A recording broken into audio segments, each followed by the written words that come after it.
The cold metal of the gurney pressed against my back as fluorescent lights blurred past overhead. Someone was wheeling me fast. Too fast. And I couldn't make sense of where I was or how I'd gotten there. A nurse leaned close to my ear, her breath warm against my skin, and whispered words that made my blood freeze. "Your son wants you dead." Through the fog in my mind, I tried to focus. This morning I'd been having coffee with Brian at my kitchen table. Now strangers in surgical masks surrounded me, and the nurse pressed something into my palm before the anesthesia mask covered my face. The first thing I noticed when I woke up was the smell, not the antiseptic sharpness of a regular hospital, but something else, something that reminded me of old buildings and desperation. My chest didn't hurt. "You've been here for 3 days. The room spun. That's impossible. I was just having coffee with my son Brian yesterday morning. He brought pastries from that bakery I like downtown.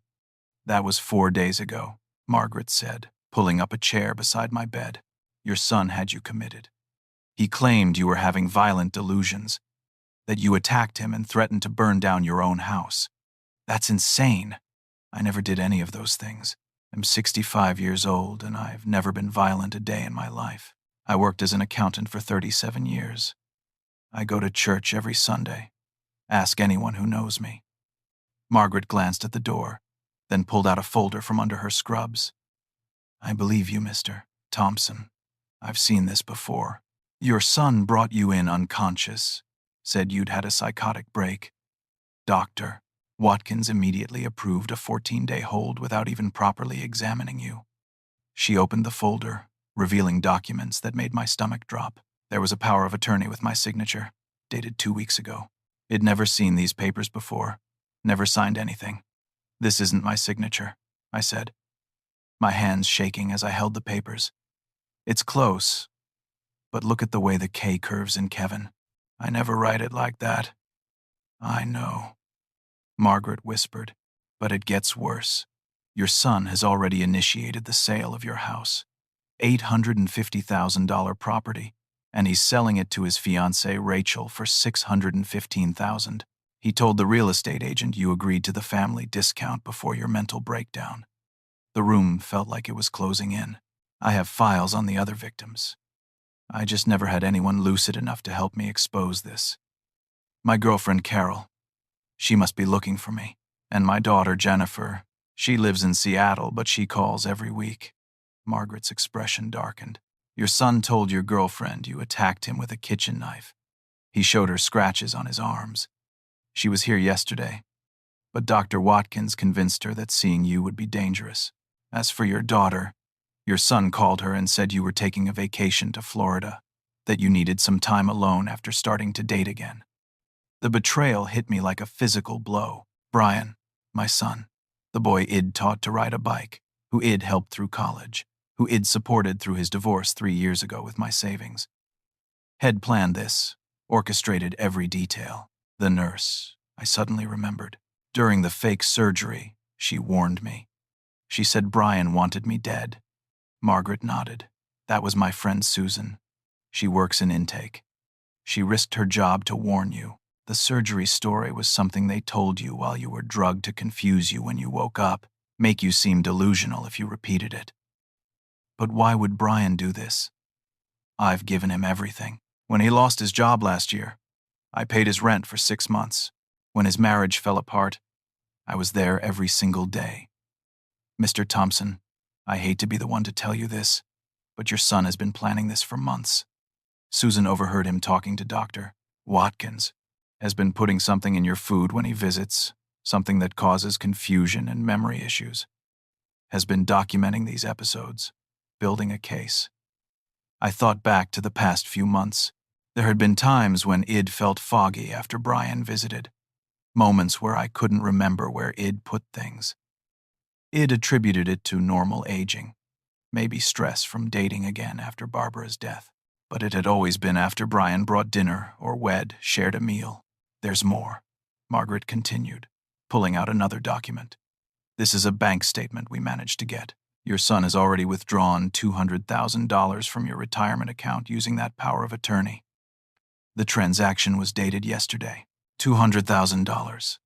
My entire safety net, the money he'd saved for 37 years, gone in a single transaction. My chest tightened, but not from any heart condition. This was pure rage mixed with a devastation he'd never felt before. How do we stop him? I asked. Margaret looked at the door again. First, we need to get you out of here. But that's not going to be easy. Dr. Watkins has you on a cocktail of medications that will make you seem unstable if you resist. And Brian has scheduled something else for you. She pulled out a treatment form. Electroconvulsive therapy. Scheduled for 2 days from now. Shock treatment. I gasped. But there's nothing wrong with my mind. That's the point, Margaret said grimly. After ECT, you really will have memory problems. Your testimony won't be worth anything. Brian will get conservatorship, and everything you own will be his. I stared at the ceiling, trying to process the nightmare my life had become. My own son, my flesh and blood, had orchestrated an elaborate scheme to steal everything he'd worked for, and he was willing to destroy my mind to do it. The next morning came with a dose of medications I pretended to swallow, tucking them under my tongue until the orderly left, then spitting them into a tissue Margaret had strategically placed. Shed taught me this trick, warning me that the drugs would make me compliant and confused. I needed my mind clear if I was going to fight back. Margaret arrived with breakfast and a hidden cell phone wrapped in a towel. 5 minutes, she whispered. That's all you have before rounds. I dialed Tom Harrison first, my lawyer and golf buddy for 20 years. His secretary said he was in court, but when I said it was an emergency involving Kevin Thompson, she put me through immediately. Kevin, where the hell are you? Brian said you went to Florida suddenly. Jennifer's been calling my office looking for you. Tom, listen carefully. I'm in Willow Creek Psychiatric Facility. Brian had me committed illegally. Has got forged power of attorney documents and has selling my house. There was silence on the other end. Then Tom's voice turned sharp, professional. Are you safe right now? For the moment, Tom. He's already taken $200,000 from my retirement account. Jesus Christ. Kevin, I'm going to need proof. Can you get me documentation? There's a nurse here, Margaret. She's been keeping files. Tom, there's something else. Brian has been drugging me for months, making me seem confused. Has built up fake medical records. That explains some things, Tom said slowly. Brian came to my office 3 months ago asking about conservatorship laws. Said he was researching for a friend. I should have known something was off. Can you help me? I'm on my way there now. But Kevin, they probably won't let me see you. Brian is listed as your medical proxy. Then call Jennifer. Get her on the next flight from Seattle. As my daughter, she might have more rights. Already texting her while we talk. Kevin, has Brian done anything like this before? The question hit me strangely. What do you mean? I'm pulling up some old records now. Brian's ex-wife, Sandra. Didn't her father die about 5 years ago in some kind of facility? My blood went cold. Sandra's father, Robert, had developed sudden onset dementia and died within 6 months. Brian had inherited a substantial amount from him, money that Head said was meant for Sandra, but Shed wanted him to have it after their divorce. Tom, you don't think? I don't think anything yet, but I'm going to make some calls. Kevin, whatever you do, don't confront anyone there about this. Play along until I can figure out our legal options. After hanging up, I sat in the Stark room trying to piece together the timeline. Brian's financial troubles had started about 6 months ago, right when Head begun visiting me more frequently, always bringing food. The memory issues had started around the same time. The puzzle pieces were forming a picture I didn't want to see. Margaret returned that afternoon with more disturbing news. Your girlfriend came back. Carol. She's insisting on seeing you, but Dr. Watkins is stonewalling her. She seems suspicious now, asking a lot of questions. Can you get a message to her? Margaret shook her head. Too risky. But I heard something else you need to know. Brian is here in the building, has meeting with Dr. Watkins about moving up your ECT schedule. To when? Tonight. My heart actually did skip a beat then. No surgery required. He can't do that. There must be protocols, waiting periods, not in a psychiatric emergency. And Brian is claiming you tried to escape this morning, that you're becoming increasingly violent. The orderlies will back him up even though it never happened. They're all on Dr. Watkins' payroll. I heard voices in the hallway, and Margaret quickly busied herself with checking my blood pressure. The door opened and Brian walked in, wearing his best suit, the one I'd bought him for job interviews. Behind him was Dr. Watkins, a thin man with cold eyes and a practiced smile. "Dad," Brian said, his voice dripping with false concern. "How are you feeling today?" I wanted to launch myself at him, to shake him until he explained why he was doing this. Instead, I forced myself to remain calm, remembering Tom's advice. Confused, I said, letting my voice waver. "Brian, why am I here?" "You've been sick, Dad. Don't you remember? You've been having episodes, violent outbursts. You threatened Mrs. Patterson next door with a baseball bat." Mrs. Patterson, who'd been dead for 2 years. The lie was so bold, so easily disproven, that it took my breath away. But Dr. Watkins was nodding along, making notes on his clipboard. "I don't remember that," I said truthfully. "Of course you don't," Dr. Watkins said smoothly. "The mind often blocks out traumatic episodes. That's why we need to proceed with treatment immediately. The ECT will help reset your neural pathways, give you a fresh start." "You mean it'll make him forget everything?" Margaret said suddenly, then caught herself.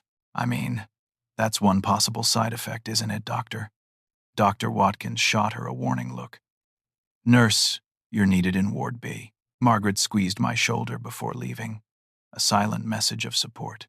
I was alone with them now, these 2 men who were conspiring to destroy my life. "Brian," I said, looking directly at my son, "whatever's going on, we can work it out. If you need money, just ask. You don't have to do this." For just a moment, something flickered in Brian's eyes. Guilt, regret, but then it was gone, replaced by cold determination. "Dad, you're not well. The house sale is for your own good. You can't maintain that big place anymore. The money will go toward your care. $615,000 for an $850,000 house. That's quite a discount for your fiancée." Brian's face flushed. "You see, Doctor, Hez paranoid.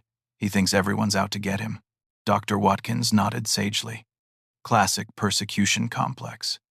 Well, begin treatment at 8 tonight. Brian, perhaps you should say goodbye. The next few days will be difficult, and visits might agitate him." Brian leaned over my bed, and for a moment, I thought he might whisper an apology, might break down and admit what he was doing. Instead, he said quietly, so only I could hear, "You should have just died naturally, like Mom. Would have been easier for everyone." They left me alone then, with those words echoing in my head. My son wished I was dead. The boy I'd raised, loved, sacrificed for, wanted me gone so he could take everything he'd built. But what Brian didn't know was that Tom had been busy. My phone, hidden under the mattress, buzzed with a text. "Jennifer landed. Hez at the facility now, demanding to see you. And Kevin, I found something about Sandra's father. We need to talk urgently." Another text followed immediately. "Whatever you do, don't let them give you any treatment." Stall for time. Easy for him to say. But as I lay there, watching the afternoon sun fade through the reinforced windows, I started to form a plan. If Brian wanted to play this game, he was about to learn that his old man still had some fight left in him. Margaret slipped back in around 6 that evening, her face grim. "They're preparing the ECT room, but there's something else. A woman showed up asking about you. Not Carol or your daughter, someone named Rachel. Rachel, Brian's fiancée, the one buying my house at a massive discount. What did she want? I don't know, but she seemed nervous. She was asking about Brian, about how often he visits, what he talks about. Then she left quickly when she saw him coming down the hall." Interesting. Was there trouble in paradise? Or was Rachel having second thoughts about her involvement in Brian's scheme? Margaret handed me another hidden phone. "This one's from your lawyer." He said to call him immediately. I dialed Tom's number, my hands shaking slightly. "Kevin, thank God. Listen, I've been investigating all afternoon. Robert Wilson, Sandra's father, died from insulin overdose in a facility called Sunset Manor 5 years ago. It was ruled accidental, but the nurse on duty that night was fired shortly after. Guess where she works now? Willow Creek. Bingo. And guess who was the last person to visit Robert the night he died?" I closed my eyes, not wanting to hear the answer I already knew. "Brian, Kevin, I think your son might be a serial killer targeting elderly relatives for inheritance. And you're next on his list." The revelation about Robert Wilson's death changed everything. This wasn't just about money anymore. My son was potentially a murderer. As 7:30 approached, Margaret helped me prepare for what was coming. Shed disconnected the ECT machine's primary power coupling earlier, making it look like a mechanical failure. But we both knew that would only buy us minimal time. "There's something else you need to know," Margaret said, constantly checking the door. "Dr. Watkins isn't just some random, corrupt doctor. I did some digging after you arrived. He and Brian were college roommates at State University. They've known each other for 15 years. The pieces clicked into place with sickening clarity. This whole facility is a trap for people like me, not just you," Margaret said, pulling out a small notebook Shed kept hidden. "I've documented 12 other patients over the past 3 years. All elderly, all wealthy, all committed by family members who stood to inherit. Most of them are either dead or so medicated they can't remember their own names anymore." She showed me her notes, pages of careful documentation. Harold Martinez, 72, owned a chain of hardware stores, committed by his nephew, dead within 6 months. Barbara Chen, 68, real estate portfolio worth millions, committed by her daughter. Currently in the locked ward, unable to form coherent sentences. The list went on. We're not just fighting Brian, I realized. We're fighting an entire operation. "It's worse than that," Margaret said. "Rachel's father is Judge Morrison, has been expediting all the legal paperwork, pushing through conservatorships, property sales, everything. They've got the whole system rigged. Judge Morrison. I knew that name. Had been in the news recently for some controversial rulings, always favoring family members in inheritance disputes. Now I understood why." A commotion in the hallway interrupted us. Jennifer's voice, loud and angry, carried through the door. "I don't care what my brother told you. I want to see my father right now. I've flown in from Seattle and I know my rights." Margaret quickly hid her notebook. "Play, confused," she whispered. "Don't let them know you recognize her." The door burst open and Jennifer stormed in, followed by Dr. Watkins and 2 orderlies. My daughter looked exactly like her mother when she was angry. The same fire in her brown eyes, the same determined set to her jaw. "Dad." She rushed to my bedside, then turned on Dr. Watkins. "Why does he look drugged? What have you been giving him?" "Miss Thompson, your father has been violent and delusional. The medication is for his own safety." "That's Mrs. Anderson," Jennifer corrected sharply. "And my father has never been violent in his life. I want to see his medical records. All of them. I'm afraid that's not possible without the medical proxy's consent." "Your brother. My brother is trying to steal Dad's money," Jennifer said flatly. "I know about the house sale. I know about the retirement account. And I know you're helping him." Dr. Watkins' expression hardened. "Those are serious accusations, Mrs. Anderson. Perhaps you're the one who needs help. Paranoid delusions can run in families." It was a threat, clear and simple. But Jennifer didn't back down. "Try it," she said. "I'm a surgeon at Seattle General. I have colleagues at the American Psychiatric Association who would be very interested in your treatment methods here. Electroshock therapy for a first-time patient with no history of mental illness. That's going to raise some eyebrows." For the first time, I saw Dr. Watkins look uncertain. But before he could respond, Brian appeared in the doorway. "Jennifer," he said, his voice artificially warm. "I didn't know you were coming.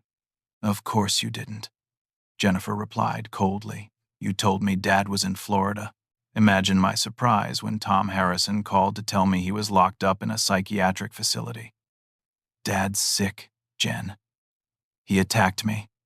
Has been threatening the neighbors. Really? Which neighbors? Because I just called Mrs. Chen next door and Mr. Williams across the street. They said Dad had dinner with them last week and he was perfectly fine. They're shocked to hear has been committed. Brian's jaw tightened. They don't see what happens behind closed doors. Neither do you, Brian. You visit once a week at most, usually when you need money. The siblings faced off, and I could see the family resemblance in their stubborn expressions. But while Jennifer had Barbara's righteous anger, Brian had developed something else, something cold and calculating that he'd never seen before. Dad needs treatment, Brian insisted. The ECT will help him. The ECT will destroy his memory, and you know it, Jennifer shot back. I've already filed an emergency injunction. No procedures can be performed without a court hearing. Brian's face flushed red. You can't do that. I have power of attorney. A power of attorney that Dad apparently signed while suffering from mysterious memory issues that started right around the time you began visiting more frequently. Funny coincidence, isn't it? Doctor, Watkins stepped forward. I'm afraid visiting hours are over. Everyone needs to leave. I'm not going anywhere, Jennifer said, sitting down in the chair beside my bed. I'm a licensed physician and I'm staying with my patient. This is my facility, and this is my father. Unless you want me calling the state medical board right now, I'm staying. It was a standoff, and surprisingly, Dr. Watkins blinked first. 1 hour, he said. Then you leave. After they all left, Jennifer grabbed my hand. Dad, are you okay? Can you understand me? I squeezed her hand back. I understand everything, sweetheart. And am so glad you're here. She pulled out her phone. Tom's been filling me in. Dad, this is serious. We found evidence that Brian's been doing this to other people. Robert Wilson wasn't the only one. What do you mean? Tom hired a private investigator. 3 elderly people Brian had helped with their finances have died under suspicious circumstances in the last 5 years. All of them left him something in their wills. Small amounts. Nothing that would raise suspicion individually, but together it's a pattern. My son wasn't just a thief. He was a serial predator, targeting the elderly, including his own father. The magnitude of it made me physically ill. Margaret returned with another patient, an elderly man with sharp eyes despite his shuffling gait. This is George Mitchell, she said quietly. Tell them what you told me. George sat down slowly, his voice barely above a whisper. I'm retired FBI, spent 30 years investigating financial crimes. My daughter Amy had me committed here 6 months ago. Same story as yours. Fake power of attorney, sudden mental illness, the whole playbook. But I've been watching, listening, documenting everything on a phone Margaret smuggled me. He pulled out a small smartphone. I've recorded conversations between Dr. Watkins and various family members. Brian's not the only one in on this. There's a whole network. They meet every month at Morrison's Country Club to divide up the profits and identify new targets. You have recordings? Jennifer asked eagerly. George nodded. Hours of them, including one where Brian specifically discusses increasing your father's medication doses to cause more confusion, and another where he jokes about how easy it was to forge the power of attorney. That's enough for criminal charges, Jennifer said. We need to get this to the police immediately.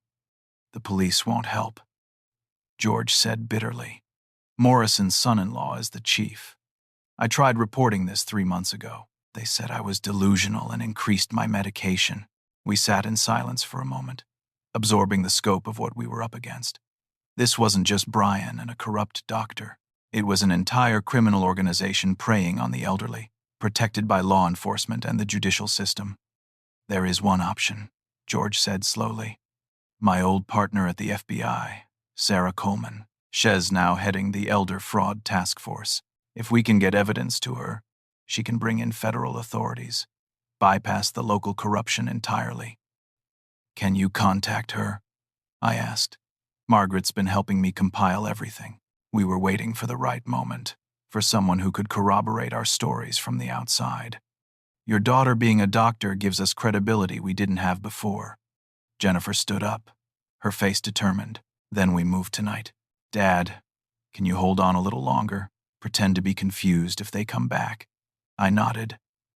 I've gotten pretty good at that lately. She hugged me tight. We're going to get you out of here, Dad. And Brian is going to pay for what he's done. After Jennifer left, I lay in the narrow bed, thinking about the son Id raised. Where had I gone wrong? Was there some sign Id missed? Some moment when Brian had started down this dark path? Or had he always been capable of this, hiding behind the mask of a loving son while planning my destruction? Margaret returned one more time before the night shift. Your ECT has been postponed until tomorrow morning. Dr. Watkins is spooked by your daughter's threats. But Kevin, I heard something else. Rachel was back. She met with Brian in the parking lot, and they were arguing. She seemed scared.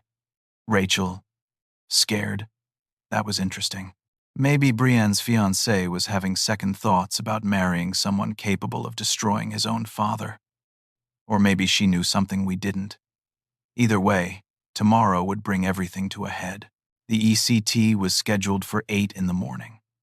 If Jennifer and George couldn't get federal help by then, I'd lose my memories, my ability to testify, everything. I closed my eyes and thought of Barbara. She would have been horrified by what Brian had become, but she also would have fought like hell to save both of us, to save him from himself if possible. I'm going to stop him, Barb, I whispered to the empty room. I'm going to stop them all. I woke at 5 in the morning to find George already in my room, fully dressed and more alert than I'd seen him since we met. Margaret was with him, along with 2 other patients I hadn't met before. Change of plans, George whispered urgently. My contact at the FBI got back to me. They've been investigating Morrison for 2 years. Our evidence is exactly what they need, but they want us out of here before they move in. They can't guarantee our safety if we're still inside when arrests begin. When are they coming? I asked, quickly pulling on the clothes Margaret had brought. 9 this morning. But your ECT is at 8. We can't wait. Margaret had drawn a map of the facility on a napkin. Shift change is at 6:30. For about 10 minutes, the skeleton crew is doing paperwork and the new shift is getting briefed. That's our window. One of the other patients, a woman in her 70s, spoke up. I'm Dorothy Walsh. I was a marathon runner before my son decided I had dementia. I can still move fast when I need to. The other patient, a man about my age, introduced himself as James Bryant, former Marine. My grandson thought PTSD made me incompetent to manage my construction company. I've been planning escape routes since day one. George pulled out his phone, showing us a series of photographs. I've documented every door, every camera, every security measure. There's a service exit in the kitchen that leads to the loading dock. From there, it's a 50-yard sprint to the tree line. Margaret's car will be waiting on the access road. What about the other patients? I asked. The ones who can't run. Jennifer and Tom are filing emergency writs for all of them. Margaret said, by noon, this place will be swarming with lawyers and investigators. But you 4 are in immediate danger. Brian knows something's up. He called Dr. Watkins at 3 this morning, demanding they move forward with your ECT immediately. I felt a chill. My son was getting desperate, which made him even more dangerous. There's something else. Margaret continued. Rachel is here. She checked herself in voluntarily last night, claiming anxiety and depression. But she asked to be placed in this ward, near you. That makes no sense, I said. Why would she do that? George's eyes narrowed. Unless she's not really on Brian's side. Margaret, can you get her?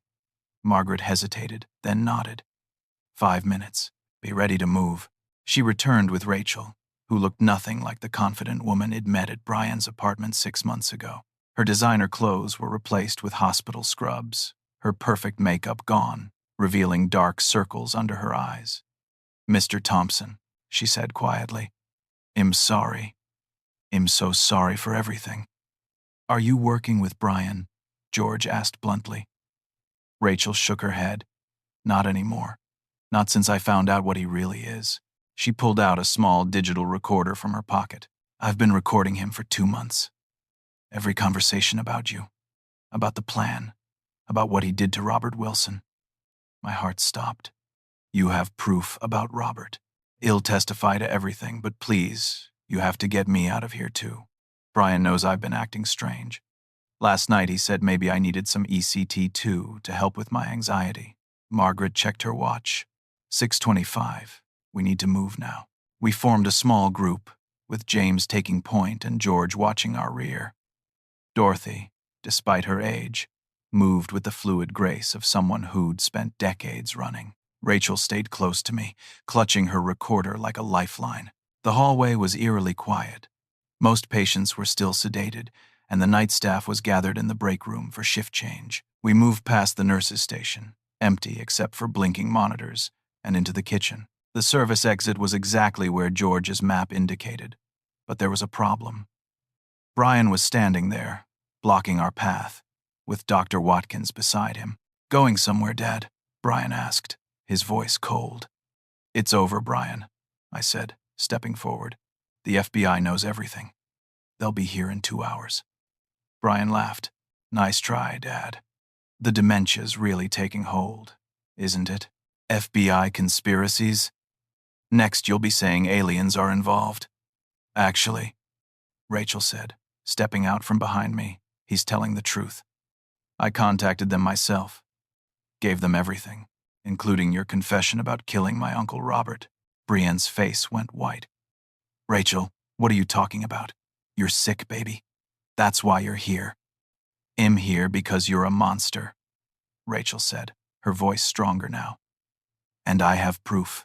She held up the recorder, but Brian lunged for it. James, despite being 71, reacted with military precision, catching Brienne's arm and twisting it behind his back in one smooth motion. Marine Corps, son, James said calmly. 12 years. You're not the first punk who thought he could take me. Dr. Watkins reached for his phone, but Dorothy, showing surprising agility, kicked it out of his hand. Marathon runner, she said sweetly.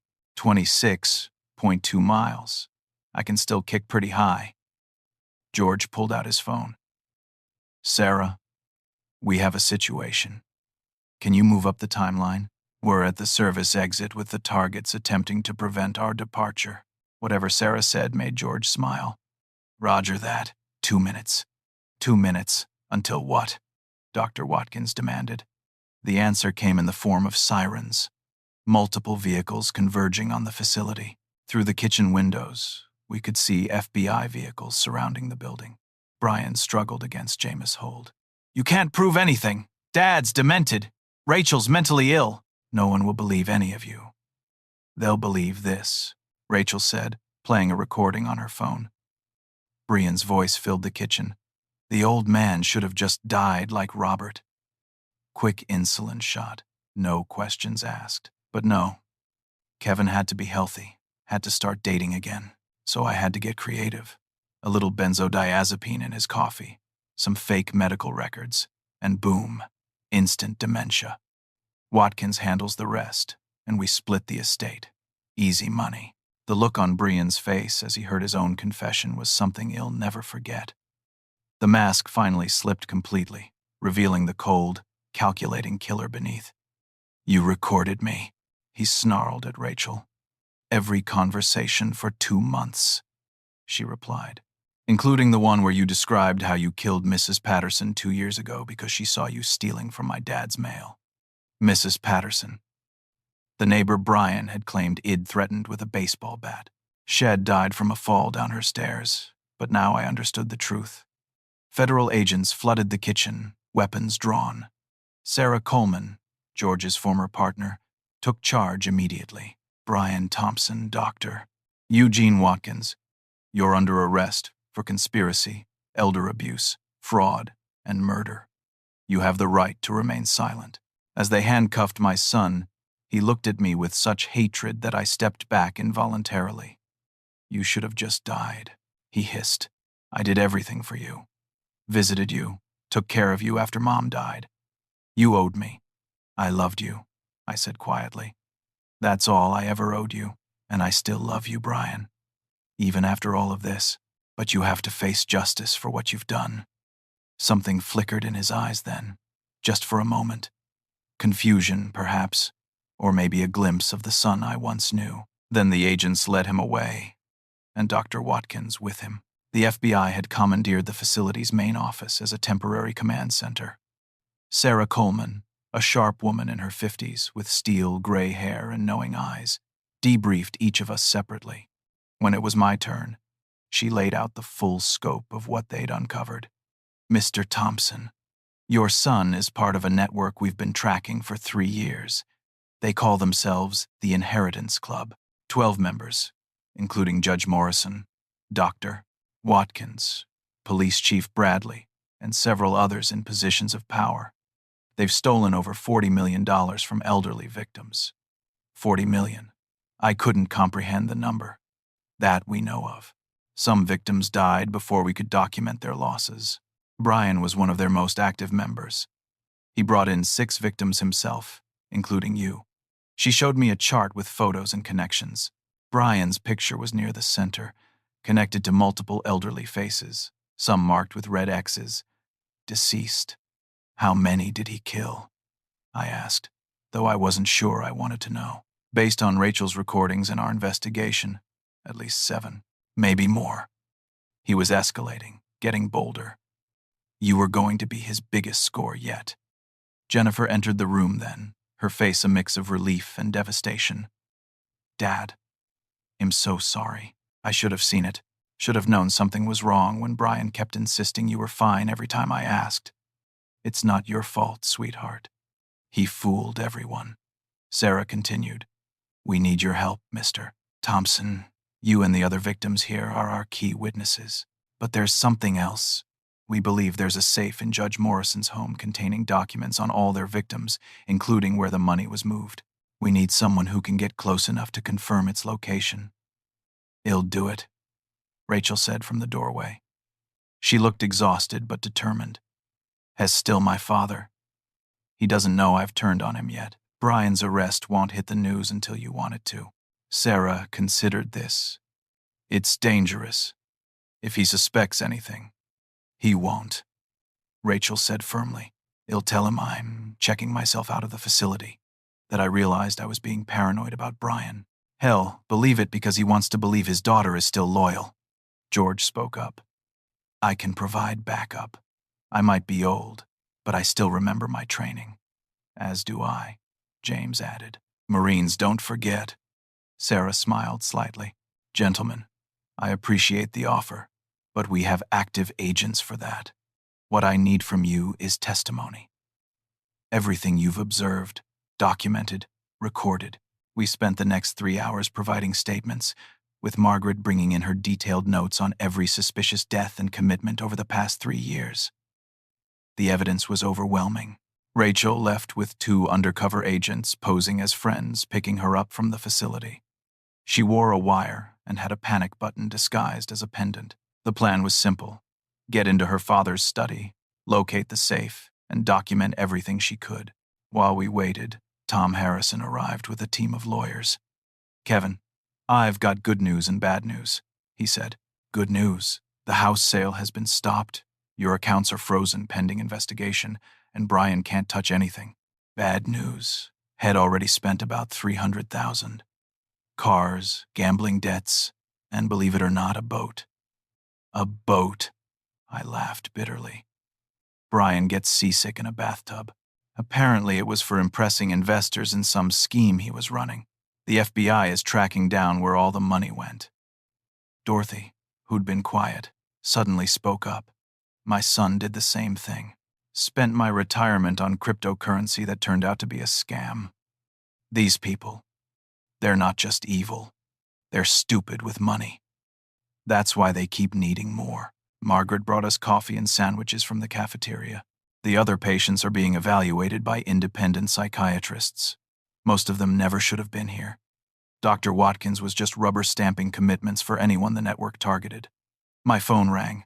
It was Carol. Kevin, Oh my God, are you okay? I just saw the news. Brian's been arrested. What's happening? It's a long story, I said.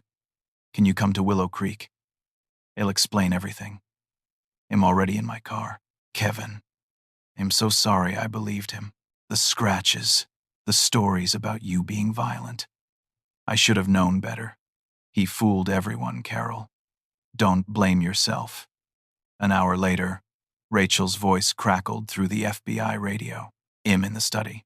The safe is behind the portrait of my mother, just like we thought. Can you see inside? Sarah asked. Hess opening it now to show me something. Oh my God. There are hundreds of files. Names, amounts, bank routing numbers. Hess actually bragging about it, saying this is our family's future. We could hear Judge Morrison's voice in the background. Your boyfriend was sloppy, Rachel, getting caught at the facility like that. But don't worry, he'll have him out on bail by tomorrow. Dad. Rachel's voice was carefully controlled. What about Mr. Thompson? He'll be handled. A confused old man attacks an FBI agent during a raid. Tragic accident. These things happen. My blood ran cold. They were planning to have me killed and make it look like an accident. Sarah immediately got on her radio. All units move in now. Subject has made credible threat against witness.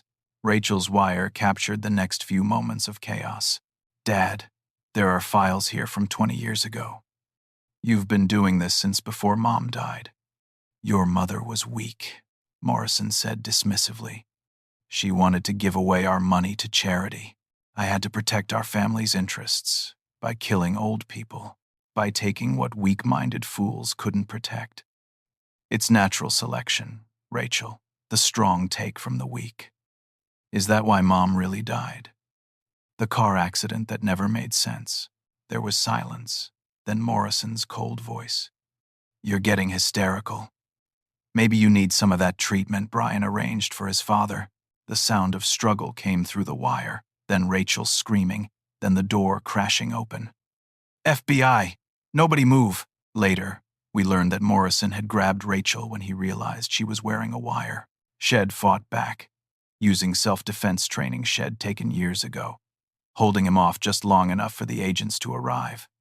They found everything in that safe. Documentation of 43 elderly victims over 20 years. Bank accounts in the Cayman Islands holding millions in stolen funds. And most damning, a journal where Morrison had detailed each crime, apparently keeping it as some sort of twisted trophy. Sarah brought Rachel back to the facility, where she collapsed in tears. My whole life was built on blood money. My education, my house, everything. You did the right thing, I told her, putting a paternal hand on her shoulder. You stopped them. I should have stopped them sooner. When Brian first told me about his plans for you, I should have gone straight to the police. But you didn't go along with it. You recorded everything. You saved my life and who knows how many others. Carol arrived then, rushing past the FBI agents to embrace me. Kevin! Thank God you're safe. I held her tightly, breathing in her familiar perfume, grounding myself in something real and good after days of betrayal and deception. The next morning, the facility was transformed into a crime scene. FBI agents interviewed every patient, every staff member who wasn't arrested.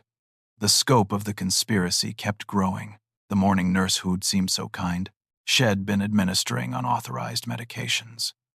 The janitor, who always smiled, had been paid to plant evidence in patients' rooms to support their supposed violent tendencies. But the biggest surprise came when Brian requested to see me. Sarah Coleman sat with me in the interview room. You don't have to do this. Hes facing life in prison, possibly the death penalty for the murders. Nothing he says can hurt you now. I need to hear it from him, I said. I need to understand why. They brought Brian in wearing an orange jumpsuit and shackles. He looked smaller, somehow, diminished. The confident, charming son I'd known was gone, replaced by someone I didn't recognize. Hello, Dad, he said quietly. Brian. He sat down heavily, his chains rattling. I suppose you want an explanation. I want the truth. All of it. Brian laughed bitterly. The truth? The truth is you were never supposed to find out. It was supposed to be clean. A little confusion, a peaceful decline, then a comfortable facility where you'd be cared for until the end, while you stole everything I worked for, while I took what I deserved. Brian's mask slipped, revealing the anger beneath. Do you know what it was like growing up as Kevin Thompson's son? Perfect Kevin with his perfect job and perfect savings plan. You saved every penny while I watched other kids get cars, vacations, whatever they wanted. We gave you everything you needed, Brian. College, support, love. Love. Brian sneered. You loved your money more than us. Every conversation was about saving for retirement, being responsible, planning for the future. What about living now? So, you decided to kill me for it. Brian's face changed, becoming almost contemplative. Not at first. At first, I just needed some money. I'd made some bad investments, had some debts. I figured I'd borrow from your accounts, pay it back before you noticed. But then I realized how easy it was. A little drug here, some confusion there, and suddenly you're not competent to manage your affairs. And Robert Wilson? The others. Robert was an accident, Brian said, though his eyes said otherwise. I gave him too much insulin, but when no one questioned it, when I inherited that money, I realized how simple it could be. Old people die all the time. No one asks questions if it seems natural.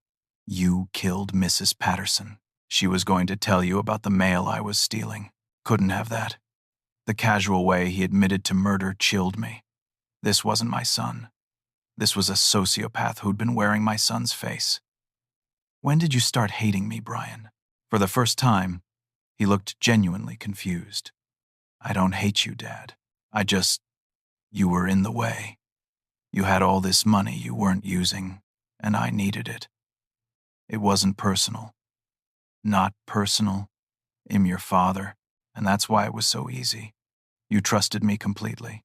Even when you started getting confused, you never suspected. You'd call me worried about your memory, and I'd reassure you while poisoning your coffee. You made it simple. Sarah leaned forward. Brian, we need to know about the others. The victims we haven't identified yet. Brian shrugged. Lawyer first. But he'll tell you this, Dad. You weren't special. You were just the biggest score. $850,000 for the house. $400,000 in retirement. Another $200,000 in investments. $1.4 million total. My biggest haul yet. Yet? You were planning more. Jennifer was next, Brian said casually. Successful surgeon. No kids. Trusts her big brother. Would have been even easier than you. I lunged across the table, but Sarah held me back. The idea that Brian had planned to hurt Jennifer, my daughter, his own sister, broke something inside me. You monster, I whispered. Brian tilted his head. Monster? I'm a predator, Dad. It's nature. The strong take from the weak. Judge Morrison understood that. We were building an empire built on the bodies of innocent people. Innocent. They were sheep, Dad. Walking ATMs too stupid to protect themselves. If not me, someone else would have taken it. I stood up, unable to listen anymore. I'm done. I don't know you. I never knew you. As I reached the door, Brian called out, Dad. I turned back. Mom knew, he said quietly. At the end, when the cancer had spread to her brain and she was on all those medications, she became lucid for one day. Said she knew what I was capable of. Said she was glad she was dying so she wouldn't have to watch what it'd become. The words hit like a physical blow. Barbara had known. My sweet Barbara had died, carrying this terrible knowledge. She still loved you. Brian continued. Said she'd always love me, but that I was broken inside. That's why she made me promise to take care of you. Her last words were about protecting you from me. And you killed her last wish, I said. Brian shrugged. She was delirious. Probably didn't know what she was saying. I left then, Sarah following me out. In the hallway, I broke down completely. Jennifer held me as I sobbed for the son I'd lost. For Barbara Hode died knowing our child was a monster. For all the victims Hode trusted the wrong person. Carol and Jennifer took me home that afternoon. to my house that Brian had tried to steal. It felt different now, tainted. Every room held memories of Brian growing up, learning to walk in the living room, doing homework at the kitchen table, bringing his first girlfriend home to meet us. George called that evening. "Kevin, you need to see the news." I turned on the television to find Judge Morrison being arrested on live TV, dragged from his country club in handcuffs. The headline read, "Massive Elder Fraud Ring Exposed. Judge, Doctor, and Police Chief, among 18, arrested."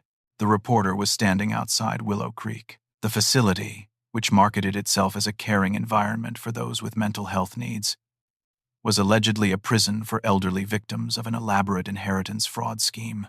The FBI reports recovering over $30 million in stolen assets and expects more arrests in coming days. They showed Brian's mugshot, alongside Dr. Watkins and the others. My son looked defiant even in defeat. Tom called next.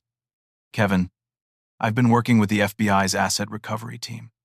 We've frozen all of Brian's accounts and traced most of your money. You'll get back about 90%, maybe more once we liquidate his assets." "I don't care about the money anymore, Tom." "I know, but you should know something else. Brian had 3 life insurance policies on you, each for $1 million, taken out over the past year. He was planning this for a long time. $3 million in life insurance. My death would have made my son rich." Margaret stopped by that evening with Dorothy and James. We sat in my living room, an odd support group of almost victims, sharing coffee in silence. "What happens now?" Dorothy asked. "We testify," James said firmly. "We make sure they all pay for what they did. And then," I asked. "Then we live," Margaret said. "We honor those who didn't make it by living fully, protecting others, making sure this never happens again." The trial began 6 months later. The courthouse was packed with families of victims, journalists, and curious onlookers who couldn't believe such an elaborate scheme had existed in their community. I sat in the witness section with Jennifer on one side and Carol on the other, drawing strength from their presence. Brian had lost weight in jail, his expensive suits replaced with a cheap gray outfit his public defender had provided. He wouldn't look at me, keeping his eyes fixed on the table as the prosecutor laid out the case. The evidence was overwhelming. Rachel's recordings played in the courtroom, Brian's voice coldly discussing murder like a business transaction. The jury visibly recoiled when they heard him laughing about Robert Wilson's death, calling it the easiest 50 grand I ever made. When it was my turn to testify, I walked to the stand on steady legs. I'd prepared for this moment, worked with therapists to process the trauma, found my voice again. "Mr. Thompson," the prosecutor began, "can you identify the defendant?" "That's my son, Brian Thompson," I said clearly. "Can you tell us about the last time you saw Brian before your commitment to Willow Creek?" I described that morning, the coffee that had tasted slightly bitter, Brian's concern about my forgetfulness, how I'd woken up 3 days later in a psychiatric facility. "Did you ever consent to being committed?" "Never. I was perfectly healthy, mentally and physically. I'd just had a full checkup 2 weeks before. My doctor said I was in better shape than most 50-year-olds.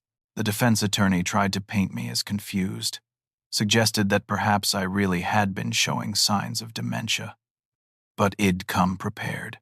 Tom had helped me gather evidence, emails I'd sent that showed clear thinking, complex financial planning I'd done, the volunteer tutoring I'd been doing for high school students in advanced mathematics. George testified next, his FBI training evident in his precise, detailed account. Then Dorothy, who broke down crying as she described how her son had convinced her own grandchildren she was dangerous. James spoke with military bearing about the network's methods, how they identified targets, isolated them, and systematically destroyed their lives. But it was Rachel's testimony that truly devastated Brian's defense. She took the stand wearing a simple black dress, looking older than her 28 years. "I loved Brian," she said quietly. "I thought we were building a future together. But then I discovered he was building that future on the bodies of innocent people, including his own father." She played recordings the jury hadn't heard yet, including one where Brian described his plan to eventually kill me and make it look like a suicide. He said his dad was getting too expensive to maintain. Rachel testified, that it would be cleaner to just end it. Head already picked out the method, making it look like Id overdosed on the medications they were forcing on me. Breon's lawyer tried to discredit her, suggesting she was testifying for immunity. But Rachel had something else. Something Shed kept hidden until now. "I have a video," she said. Brian didn't know I had a nanny cam in my apartment. It recorded him practicing forging his father's signature over and over, while explaining to me exactly how Head fooled the banks. The video played on the courtroom screens. Brian, confident and arrogant, demonstrating his forgery technique while boasting about his cleverness. The jury watched in disgust as he laughed about his father's confusion, mimicking my voice, asking him if I was losing my mind. When Brian finally took the stand in his own defense, he tried to play the victim, claimed it'd been an absent father, that he'd chosen money over family, that society had driven him to desperation. But under cross-examination, his story fell apart. He couldn't explain the recordings, the forgeries, the murders. "Mr. Thompson," the prosecutor pressed, "you injected Robert Wilson with insulin, didn't you? He was old. He was going to die anyway." Gasps from the gallery. Even his own lawyer winced. "So you decided when he should die." "I decided to take what was being wasted on someone who couldn't even remember his own name." "And your father? Were you deciding when he should die too?" Brian looked at me then, for the first time in the trial. His eyes were empty, devoid of any emotion I recognized. "My father has been dead to me since Mom died," he said. "What was left was just an obstacle to remove." The jury deliberated for less than 3 hours. Guilty on all counts. Murder in the first degree for Robert Wilson and Mrs. Patterson. Attempted murder for me. Conspiracy, fraud, elder abuse. The list went on. The judge sentenced him to life without parole, consecutive sentences ensuring Head never see freedom again. As they led Brian away, he stopped beside me. "I'm sorry," he said, but the words were hollow, meaningless. "I know," I replied. "That's the saddest part. You're sorry you got caught, not sorry for what you did." Judge Morrison received 40 years. Dr. Watkins got 35. The entire network fell like dominoes, each member trying to cut deals that ultimately led nowhere. The FBI recovered most of the stolen money, returning it to victims and their families. I used part of my settlement to establish the Barbara Thompson Foundation for Elder Protection. Margaret became its first director, with George and James on the board. Dorothy ran our victim support groups. We've helped identify and stop dozens of similar schemes across the country, trained law enforcement on the warning signs, and provided resources for families to protect their elderly loved ones. Carol and I got married a year later, a small ceremony in our backyard with Jennifer officiating. Shed gotten ordained online just for the occasion, saying it was the one good thing to come from this tragedy, seeing her father find love again. Rachel went back to school, becoming a social worker specializing in elder abuse cases. She sends me Christmas cards, updates on her life, her work helping victims like me. She's found redemption in service, turning her guilt into purpose. I visit Brian once a year, on Barbara's birthday. Hess found religion in prison, or claims to have. He teaches literacy to other inmates, leads a Bible study group.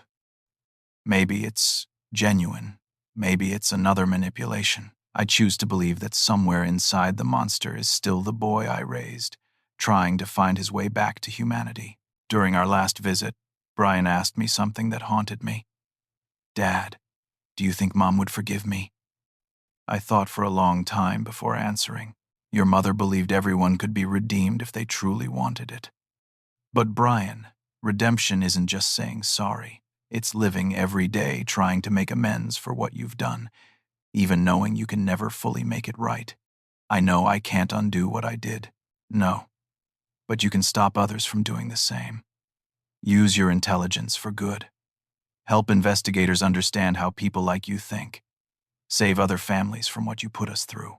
He nodded, and for just a moment, I saw a glimpse of genuine remorse. Maybe it was my imagination, my desperate need to believe my son still existed somewhere inside this stranger. But I hold on to that moment, that possibility of redemption. The house feels different now. I've remodeled, painted new colors, created new memories with Carol. Jennifer visits monthly, bringing her new husband, David, a pediatric oncologist who treats me like the father he never had. We have Sunday dinners, play board games, laugh at old movies. It's the family Brian threw away for money. Sometimes I wake up at night, remembering the feeling of confusion, the terror of losing my mind. Carol holds me through those moments, reminding me that I'm safe, that I survived, that I won. But my real victory wasn't the money recovered or even Brian's conviction.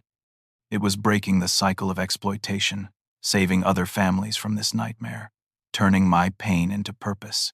The Barbara Thompson Foundation has protected hundreds of elderly people, educated thousands more. My suffering meant something. I think about the other victims who weren't as lucky as me, who died confused and alone, their families destroyed by greed. I carry their stories with me, honor them through our work. Every elder we protect, every family we save, is a small victory against the darkness Brian represented. Last week, a woman called our hotline. Her brother was trying to have her committed, had suddenly become very interested in her finances. We connected her with resources, legal help, and investigation services. Within days, WED uncovered a plot similar to what Brian had planned for me. Another life saved, another family protected. Margaret tells me we've trained over 500 healthcare workers to recognize the signs of financial elder abuse.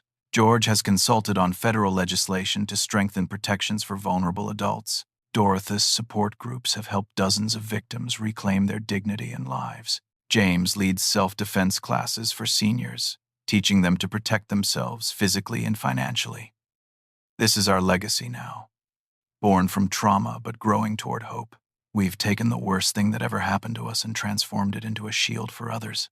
Brian tried to destroy me for money, but instead, he created an army of advocates who will spend the rest of our lives making sure no one else suffers as we did. Sometimes people ask me if I've forgiven Brian. The answer is complicated. I've forgiven the boy who was my son, who played catch in the backyard and fell asleep on my shoulder during long car rides. But the man who coldly planned my destruction, who murdered innocent people for money, that's not mine to forgive. That's between him and whatever higher power he now claims to believe in. What I've done is release the anger, not for him, but for me.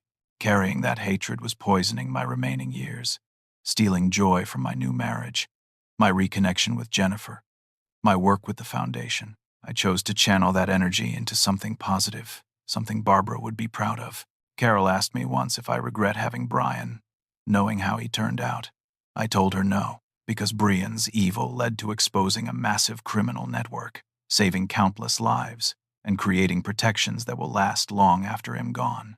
Sometimes good comes from evil, not because of it, but in spite of it. My name is Kevin Thompson. I'm 71 years old now. I survived my son's attempt to destroy me, and I've spent every day since making sure others survive too. This is my story, but more importantly, it's a warning and a promise. A warning that sometimes danger comes from those we trust most, and a promise that we can survive betrayal, find justice, and transform our pain into purpose. To those of you listening who might be experiencing something similar, who might be questioning your own sanity because someone you love is telling you you're losing your mind, trust yourself. Reach out for help. Document everything. You're not alone, and you're not crazy. There are people like us, survivors, who understand, ready to help you fight back. And to those who might be thinking about exploiting the elderly, know this: we're watching. We're organized. We're teaching others to recognize your tricks. The days of easy victims are over. Every morning, I wake up in my own bed, in my own house, with my mind intact and my freedom secured. Brian tried to take all of that from me. He failed. I won. We won, and we'll keep winning. One protected elder at a time, one exposed scheme at a time, one family saved from the nightmare we lived through. Barbara would be proud of what we've built from the ashes of Brian's betrayal. In trying to destroy his father for money, he created something far more valuable: a legacy of protection that will outlive us all. If you or someone you know might be experiencing elder abuse, financial exploitation, or forced psychiatric commitment, please reach out for help. Call the National Elder Fraud Hotline, contact Adult Protective Services, or reach out to organizations like ours. You're not alone, and there is hope. Together, we can break the cycle of exploitation and ensure that our elderly are protected, respected, and free. What would you do if someone you trusted completely turned out to be your worst enemy? How would you find the strength to fight back? I'd love to hear your thoughts in the comments below. If this story resonated with you, please like and subscribe to hear more stories of survival and triumph. Share this with others who might need to hear that they're not alone, that justice is possible, and that sometimes our greatest tragedies can become our most powerful purpose.